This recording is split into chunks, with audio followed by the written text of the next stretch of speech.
Amélioration conséquente des affaires au Gabon. Une nouvelle loi relative à la simplification de la création des sociétés à responsabilité limitée. Eh bien, la présentation de cette nouvelle disposition ainsi que son impact dans ce reportage de Wivine Ovandon, Richard Mobiwa. Cette nouvelle disposition apporte deux innovations majeures. La plus importante est relative au capital social minimum. Jadis fixé à 100 000 francs CFA, désormais, son montant est déterminé librement par les créateurs d'entreprises eux-mêmes. Le fait de rendre le capital libre, de ne plus imposer un capital social minimum, va encourager la création des entreprises. Elle va la rendre plus facile, plus accessible pour les femmes, les jeunes, pour toutes les couches sociales.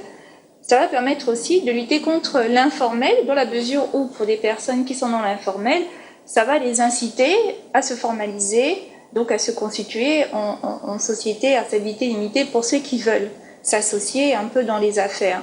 Et quand on regarde aujourd'hui l'engouement de certains secteurs d'activité économique, je pense notamment avec la crise sanitaire que nous connaissons, on a vu un peu ça et là, donc certains services comme le service des livraisons, comme le e-commerce. Voilà en fait une opportunité pour eux de se constituer en société, donc en termes de SARL, pour pouvoir exercer leur activité. Par ailleurs, les créateurs de la société ne sont plus obligés de passer devant un notaire pour la certification des statuts.